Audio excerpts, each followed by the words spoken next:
الحمد لله وحده والصلاة والسلام على من لا نبي بعده أما بعد أعوذ بالله السميع العليم من الشيطان الرجيم من همزه ونفخه ونفثه بسم الله الرحمن الرحيم وما كان صلاتهم عند البيت إلا مكاء وتصدية فذوقوا العذاب بما كنتم تكفرون۔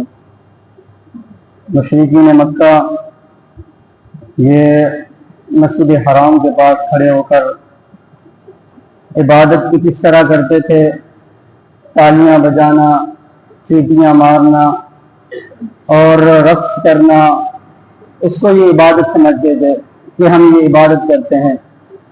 آج کے دور کی مثال لے لیں، جیسے اکثر لوگ ہم ایسے گانے آ گئے ہیں جن کو وہ صحیح سمجھتے ہیں اور ان کو سننا وہ اپنے لیے صحیح سمجھتے ہیں، اور یہ سمجھتے ہیں کہ یہ ہمارے لیے عبادت کا ذریعہ ہے اور ہم اس کے ذریعے عبادت کرتے ہیں۔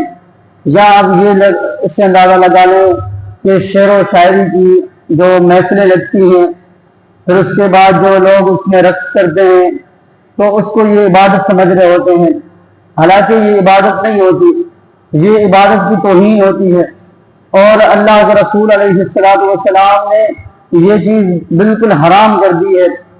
اور شیخ عبدالسلام بھٹوی صاحب اپنی تفسیر کے اندر لکھتے ہیں کہ جس قوم کے اندر یہ رقص کرنا اور یہ گانا بجانا عبادت سمجھی جاتی ہو اور اس کو گناہ نہ تسلیم کیا جاتا ہو، تو یہ قوم کبھی بھی اللہ اور اس کے رسول کی بتائی ہوئی شریعت کے مطابق کبھی بھی عمل نہیں کر سکتی، وہ کبھی بھی اس کے مطابق صحیح طریقے سے عمل نہیں کر سکتی۔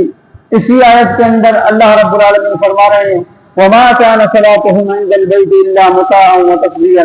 یہ مشرکین مکہ یہ جب عبادت کرنے کے لیے حرم کے پاس آتے إِلَّا مُكَاءً، یہ سیٹیاں مارتے، وَتَصْدِيًّا اور تالیاں بجاتے، فَذُوقُوا الْعَذَابَ بِمَا كُنتُمْ تَكْفُرُونَ۔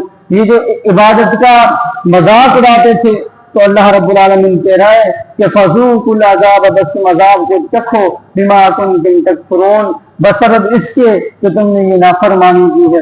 اللہ رب العالمین ہمیں اس بڑے گناہ کی لعنت سے محفوظ رکھے۔